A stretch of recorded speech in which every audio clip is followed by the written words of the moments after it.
Halo semua, ya berjumpa lagi dengan saya Erwin Spandi dari channel YouTube Minestocks Indonesia. Apa kabar semua hari ini? Luar biasa bukan? Pasti pada profit nih hari ini nih.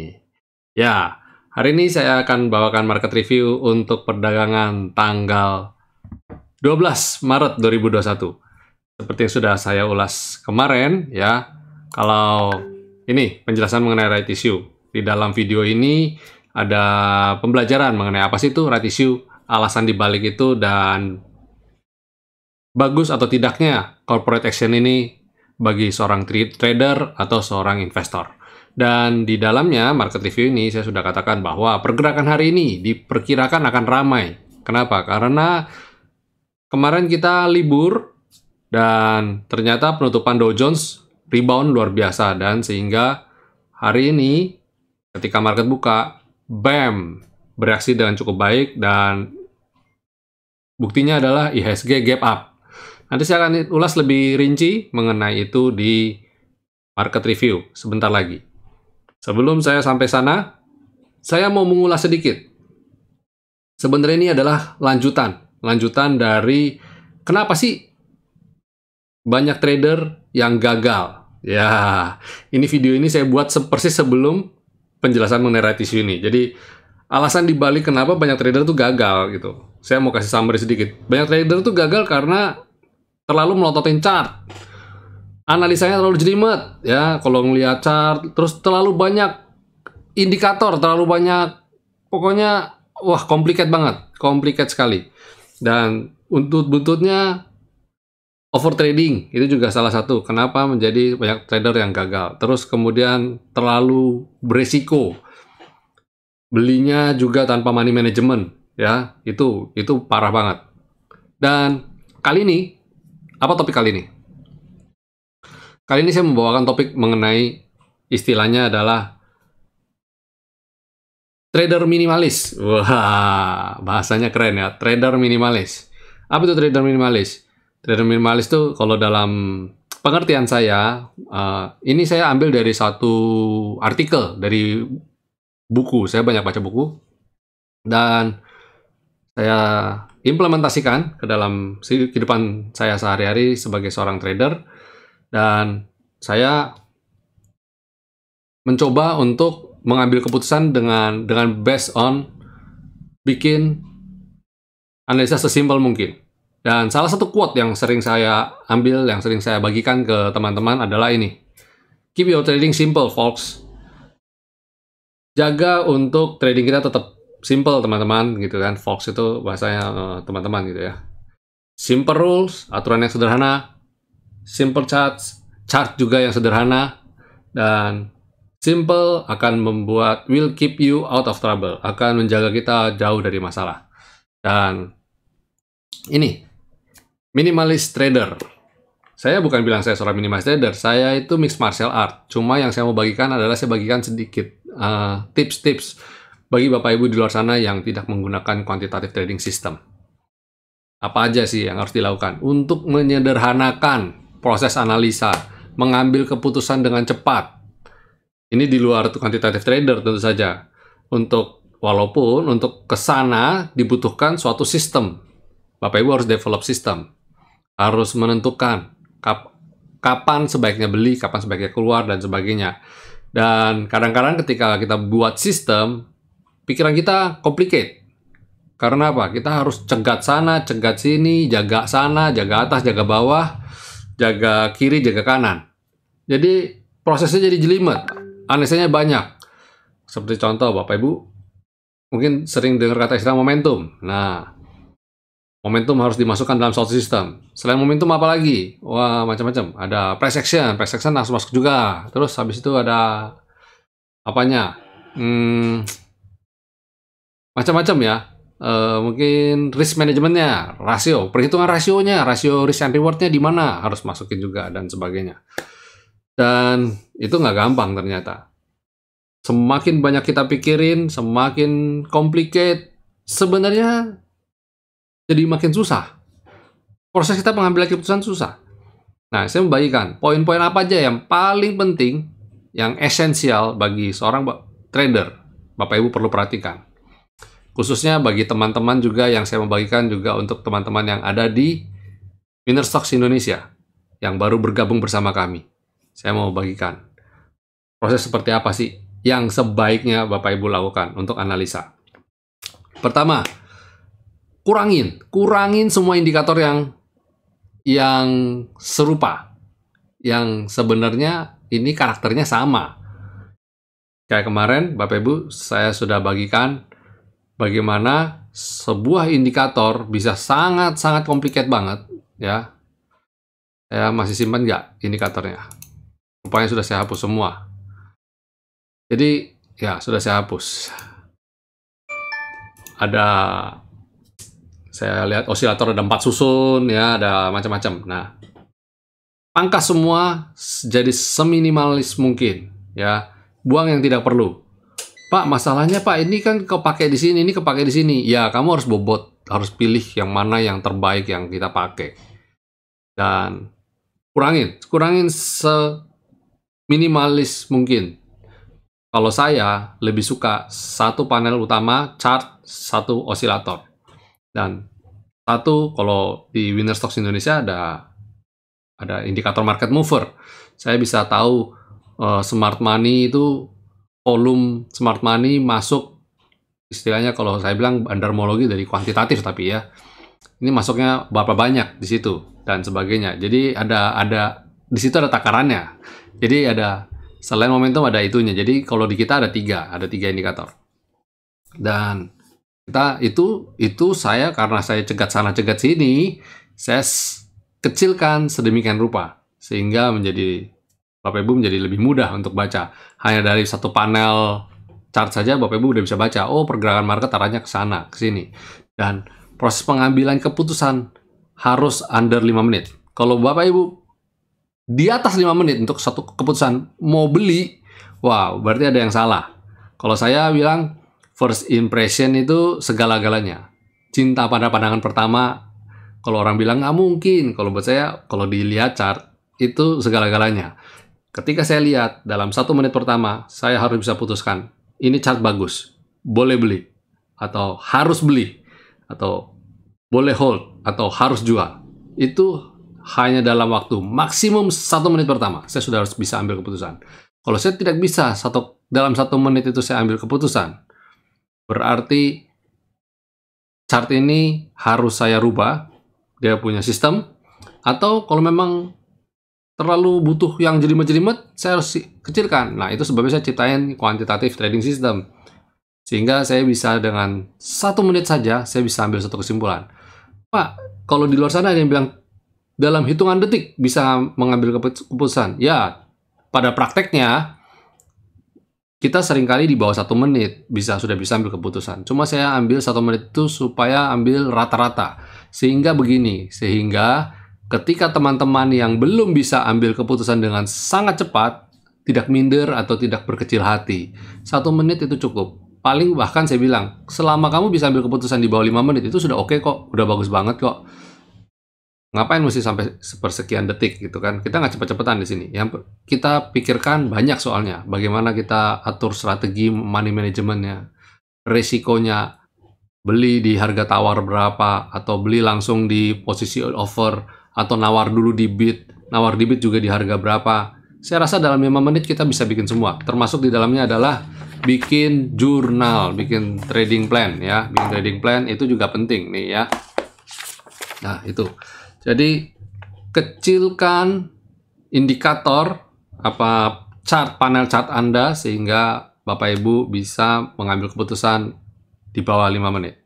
Dan impresi pertama dalam 1 menit pertama. Oke, jelas ya di sini. Terus kedua, setiap kali kita trading, kita melihat level support mana, level resistan mana. Nah, seringkali kita bikinnya juga terlalu complicated. Terlalu complicated, bikin resistan yang jelimet. Sudah pakai ini, pakai indikator ini, pakai indikator itu, dan sebagainya. Kalau Bapak Ibu pakainya, contoh di luar sana yang sering kali saya jumpai, ketemui adalah pakai moving average. Ya udah moving average aja, nggak usah tambah tetek bengek lain-lain lagi, nggak usah pakai garis trend line, garis parallel channel, lu nggak usah. Moving average saja cukup. Tapi Pak, kadang-kadang kita nggak tahu Pak, batas atasnya berapa. Oke, kalau begitu Bapak Ibu silahkan tambahin indikator lainnya. Contoh, pakai Fibonacci, pakai Bollinger Band, pakai Darvas Box, pakai Donchian, macam-macam. Untuk melihat atas top berapa, bawah top berapa. Terserah, Bapak Ibu bisa gunakan beberapa banyak indikator. Intinya adalah ketika Bapak Ibu sudah menentukan pakai support yang seperti apa, resisten yang seperti apa, ya udah gunakan itu. Kalau di kita beruntung karena di winner stock kita menggunakan angka, targetnya jelas, stop loss-nya jelas. Kita tidak perlu menggunakan macam-macam indikator. Jadi kalau ketika Bapak Ibu beli, sudah bisa ambil keputusan langsung secepat kilat. Langsung bisa bikin trading plan-nya. Contoh, hari ini yang lagi kekinian Doit ya. Doit saya sudah rekomendasikan beberapa waktu, sudah singgung-singgung sedikit. Terus hari ini ada selain Doit ada apa lagi? Banyak kok. Tins. Kalau Tins saya masih ada yang polos nggak ya? Nah, ini juga sama nih, sebenarnya mirip-mirip lah. Jadi ketika trading, kita sudah tahu nih, mau kemana sih arahnya. Kalau maunya rebound, targetnya berapa? Sudah ada ini, ya, sudah ada targetnya. Dan stop lossnya juga sudah ada. Nah, ini kita udah ada ini. Terus atau kalau nggak, lihat dari sini juga bisa. Nah, dari sini juga bisa. Langsung bikin, dalam 5 menit, trading plan-nya pasti sudah terjadi. Langsung bisa bikin trading plan. Ya. Itu gunanya punya trading system. Buat Bapak Ibu di luar sana yang belum bergabung bersama kami Winner Stock, silakan kontak kami. Kami akan memberikan informasinya, video, deskripsi, penjelasan apa sih yang didapat jika bergabung bersama Winner Stocks Indonesia. Dan banyak yang dapat manfaatnya ya, banyak yang dapat manfaatnya dari situ. Lalu tadi kurangin panel seminimal mungkin. Kedua, sederhanakan support dan resisten. Tidak usah pakai yang aneh-aneh lagi, nggak usah pakai macam-macam lagi ya. Terus gunakan time frame yang lebih besar. Orang setiap kali analisa banyak yang analisanya itu sampai ke menit, 5 menitan, 15 menitan. Kalau saya simple, Bapak Ibu tradingnya untuk jangka waktu berapa lama? Wah, saya pengennya sebulan sih Pak. Kalau Bapak Ibu pengen sebulan, lihatnya chartnya daily aja. Udah, titik. Nggak usah lihat hourly-nya. Ngapain? Karena terlalu banyak noise, maksud saya, bukan nose. Nose itu hidung ya. Noise, terlalu banyak hal-hal yang naik turunnya gila-gilaan. Terlalu volatile. Kalau Bapak Ibu tradingnya untuk 6 bulanan, silakan lihatnya weekly. Lihat chart weekly aja. Daily-nya nggak usah terlalu diperhatikan. Kalau Bapak Ibu lihat daily-nya, pasti amburadul tradingnya. Lihatnya weekly aja. Kalau saya mau buat nabung Pak 5 tahun, oh udah selesai, lihatnya monthly aja. Lihat monthly aja. Jadi langsung segmented ya, nggak usah ditelaah sampai time frame terkecil. Kelamaan analisanya. Dan percuma, nggak ada artinya. Kalau Bapak Ibu pegangnya 5 tahun, ngapain liatin yang per jam? Paham maksud saya? Kalau Bapak Ibu holdnya 1 tahun, hari ini 5 hari berturut-turut turun juga nggak ada urusannya sama Bapak. Beli aja. Toh, targetnya 5 tahun. Begitu turun, naik lagi. Turun, pasti naik lagi. Udah gitu aja terus. Ya. Tuh. Persempit ruang lingkup pengamatan Bapak Ibu di time frame yang pendek. Kemudian 4, pastikan Bapak Ibu melakukan analisa yang kita sebut sebagai trading plan. Bikin trading plan. Karena apa? Dari ketiganya itu kita nggak mungkin kan mengingat-ingat semua trading yang kita lakukan. Nggak mungkin kita lakukan ingat-ingat. Penting Bapak Ibu punya pencatatan. Kalau Bapak Ibu punya pencatatan, lakukan seperti apa? Itu cuma, kalau lupa, cuma tinggal lihat catatan, nggak mikir, kalau nggak gimana ya? Kalau udah kayak begitu, udah. Endingnya nanti ketika ada orang bisikin, oh ini aja, apa yang kita semalam analisa tidak akan berjalan sesuai apa yang kita analisa. Pasti larinya melenceng. Karena ada rekomendasi si A, rekomendasi si B, pom-pom si influencer A, pom-pom influencer B. Akhirnya ambiar. Jangan. Ya, menjadi seorang minimalis trader harus fokus dengan trading plan. Dan terakhir, buat jurnal. Trading plan berbeda sama jurnal. Jurnal adalah mencatat semua trading yang Bapak Ibu lakukan. Jadi bukan cuma mentang-mentang sekuritas ada menu portfolio pakainya itu doang. Nggak. Saya bilang bikin jurnalnya. Kapan beli, kapan jual, kapan beli, kapan jual. Sehingga apa? Bisa tahu strategi apa yang paling tepat buat Bapak Ibu. Mendingan trading itu berapa lama dan sebagainya. Bapak Ibu bisa analisa. Karena apa? Semua kembali lagi ke profil masing-masing. Day scalper kah? Day trader kah? Maksudnya trading harian, swing, beli swing position, atau long investment, ya masing-masing punya karakter sendiri-sendiri dan tidak bisa dicampur adukan. Nggak bisa nuntut seorang Warren Buffett untuk trading harian. Diketawain. Ngapain? Ya, katanya value investing. Tapi digoyang sedikit, nggak bisa makan, nggak bisa tidur. Contoh, saya mah Pak, value investing di Antam. Antam beberapa waktu ini lagi koreksi bingung, tanya-tanya. Wah, Antam gimana nih? Antam gimana nih? Naik lagi nggak? Apa nggak? Kemarin ngakunya value investing. Kalau ngomong value investing kan biasanya kan, wah saya lihat masa depan ya harga nikel karena banyak mobil yang akan pakai nikel baterai, maka saya akan hold saham Antam. Lah, digoyang dikit, isu besi ya, waduh, bikin baterainya Elon Musk pakai besi tuh, pakai logam tuh, nggak jadi pakai nikel gimana ya value investing saya? Lah, kalau cuma sekedar value investing cuma hanya lihat dari komoditasnya, harga komoditasnya doang, salah besar Bapak Ibu. Harus perhitungkan perusahaannya, nilai perdagangan dia bagaimana, berapa tahun ini membukukan keuntungan berapa banyak. Value investing nggak sederhana, saya mau jadi ikut Opa Warren Buffett, dan saya mau menjadi seorang value investor. Nggak bisa, nggak sesimpel itu. Banyak PR yang harus dilakukan. Kalau nggak Pak, galau, tidak punya keyakinan. Kalau value investing itu harus punya keyakinan terhadap saham tersebut. Turun, kalau harga ini koreksi, saya beli. Karena apa? Saya punya keyakinan, value-nya nggak segitu. Nah, kita bisa ngomong value. Karena apa? Ingat, tadi istilahnya, value investing. Value investor. Beda sama trader. Kalau trader, hari ini naik, ambil profit, besok turun, urusan besok. Selesai. Besok ambil lagi, maksud saya. Gitu. Jadi, Bapak Ibu harus tahu dulu posisi di mana posisinya. Ya, jadi jelas. Oke? Ya. Itu insight dari saya di akhir pekan ini. Sebelum saya masuk ke market review, ya, saya ingin memperlihatkan Bapak Ibu video yang satu ini. Ingin berinvestasi saham, tapi tidak tahu mau beli saham apa? Bingung kapan harus beli dan jual? Lebih sering rugi daripada untung? Yuk, gabung aja bersama kami di winnerstock.id.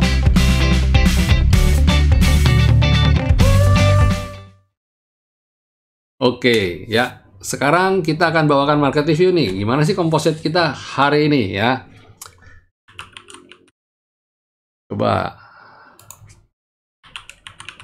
Komposit kita hari ini. Oke, ini dia komposit kita. Tiba-tiba dibuka gap up di atas selendang. Nggak main-main. Ya, lagi-lagi banyak yang nanya, Pak, itu kenapa bisa bukanya di atas selendang? Diapain itu chartnya? Kok bisa percis banget naiknya langsung di atas selendang? Ya mana saya tahu gitu ya. Wah, jangan-jangan Bapak yang gerakin ya chartnya ya sampai begitu. Ya enggak lah. Pokoknya begitu naik pembukaan langsung di atas selendang dia. Ajaib kan? Saya juga nggak tahu. Kalau tanya saya, kalau saya tahu bakal begini, saya sudah gadain rumah tetangga, gadain rumah mertua, gadain rumah semua orang saya gadain. Nggak ada yang tahu. Dan tiba-tiba hari ini bang naik. Saya cuma bisa katakan, ini kan kita perdagangan selesai di hari Rabu nih, ya kan? Hari Kamis kan libur. Nah, hari Kamis libur cuma Indonesia doang, yang lain kan regional jalan. Kemarin ingat, coba nonton videonya lagi. Tapi kalau hari Kamis ini marketnya bagus, market dunia bagus, potensial Indonesia hari Jumat transaksinya bisa meledak. Nah, kan sudah bilang. Dan si above average nih volume perdagangannya. Dan transaksi hariannya di atas rata-rata 20 hari. Ya kan? Keren banget kan? Dan hari ini asing sayangnya membukukan net sell. Nah, karena selalu market naik, pasti asing manfaatin jualan.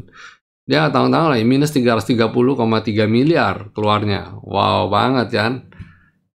Tapi nggak apa-apa. Target ke berapa, Pak? Ya kalau dia bisa breakout ini, target sih naik lagi 6475 harapan saya. Tapi ya saya melihat dalam minggu-minggu ke depan masih ada potensial koreksi juga. Belum tentu bisa langsung naik gitu ya. Nggak segampang itu Ferguson ya. Jangan sedih kalau umpamanya pada Bapak Ibu bilang, aduh Pak saya sedih hari ini nggak trading. Aduh Pak saya sedih. Saya nggak tahu, nggak ada yang kasih tahu kalau hari ini itu ada trading. Saya kira libur katanya gitu kan. Nah, nggak usah khawatir. Selalu masih ada hari esok. Kalau kita umpamanya trading pun dan kita ada ketinggalan beberapa saham, saya bilang it's okay. Nanti ada cari momentum lagi untuk ketika ada koreksi kita beli lagi ya. Itu composite. Terus bagaimana dengan sektorannya? Agri.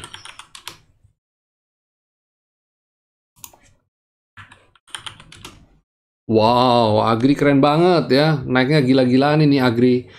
Dia bisa mampu breakout level 1473 itu. Wow, cakep nih, menarik. Tapi saya lihat Agri memang pada dasarnya masih oke banget ya. Jadi ini juga Bapak Ibu perhatikan, kemarin juga kan kita udah lihat nih ada potensial nih, ada double bottom juga. Dan ini menarik untuk dicermatin.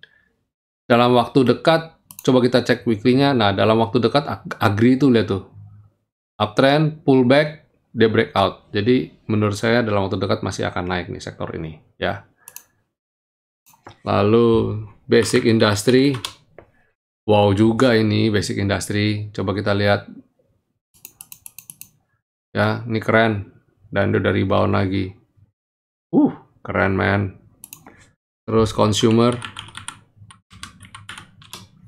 Yap, consumer naik di atas selendang ya. Ini siap-siap breakout. Berharap dia bisa breakout ya. Ada beberapa emiten consumer yang kita bisa cermatin. Ada ya beberapa sudah saya rekomendasi juga. Silakan Bapak Ibu nonton video-video saya sebelumnya ya. Terus ada finance. Wow, finance keren ya. Lagi-lagi, jangan tanya saya. Jangan-jangan selendangnya ini candlenya bisa ngintip selendang ya. Bisa tahu persis di mana letak selendangnya, ujung selendang. Naik tuh, mantul persis. Pokoknya selama candle ini ada di atas selendang, itu berarti dia posisi strong uptrend. Berarti masih aman. Selain finance, ada infrastructure. Mantap. Bam, lompat ya. Kemarin juga saya sudah bilang, infrastructure naik tertahan sama selendang. Kalau bisa dibuka di atas selendang, menarik. Dan ternyata dia lompat, nggak tanggung-tanggung ya. Keren banget. Habis infrastructure ada miscellaneous industry. Masih di area support, jadi masih kita abaikan aja. Masih belum kemana-mana. Kemudian kita lihat miningnya. Wow, ini dia. Kan sudah saya bilang juga kemarin. Dia udah nggak buat lower low. Ya, nggak buat lower low. Dan hari ini dia rebound dengan masif. Kita lihat perdagangan 2 hari ke depan. Hari Senin, Selasa. Kalau masih rebound juga, wow itu keren. Selain mining ada trade. Trade masih stabil ya, sideways. Bergerak flat. Kemudian ada properti. Properti keren ya. Mantul dari skyline dan dia langsung terbang. Ini menarik juga karena dia ada ini double bottom. Silahkan dicermatin. Coba kalau lihat weekly-nya, keren banget weekly-nya nih. V-line, koreksi, mantul di skyline, terus dia naik kepentok selendang, nggak mampu, kejaga selendang, dia sekarang breakout selendang.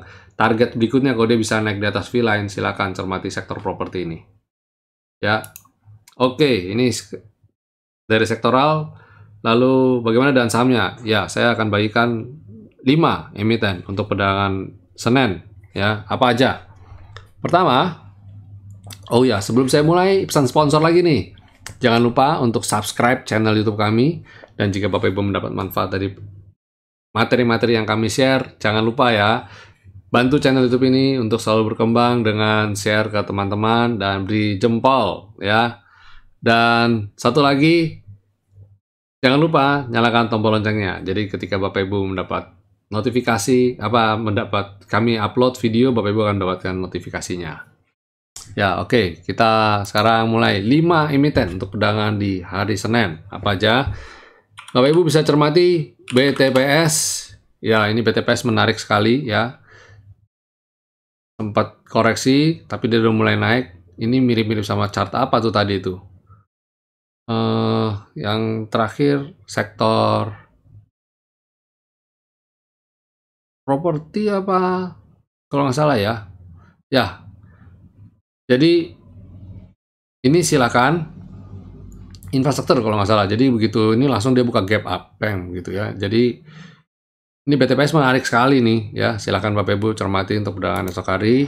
Bikin trading plan-nya, Bapak Ibu bisa gunakan indikator apapun ya untuk bantu analisa juga. Kemudian kalau nggak Bapak Ibu kalau nggak ada indikator, bergabunglah bersama kami Winner Stocks Indonesia ya. Kemudian di sini ada Tekim. Wow, tadi INKP udah naik ya. INKP kita recommended kemarin. Dan Tekim hari ini saya rekomendasikan jika mampu naik di atas skyline dan selendang. Wow, itu keren. Silakan atur strateginya ya. Kemudian Bull. Untuk member VIP nggak usah khawatir ya. Nanti saya berikan PDF. Bapak Ibu bisa ikutin dari PDF itu aja. Bull ini menarik dicermatin. Perdagangan lagi volumenya tinggi, gede banget, dan dia berjalan sideways. Ini saya yakin, ini masih oke banget ya. Bull itu, lihat nih itu, weekly-nya. Tertahan dan pantulan dari skyline. Ini kalau, wah mantap ini. Silakan nih, cuma harus sabar ya. Harus sabar, Bull.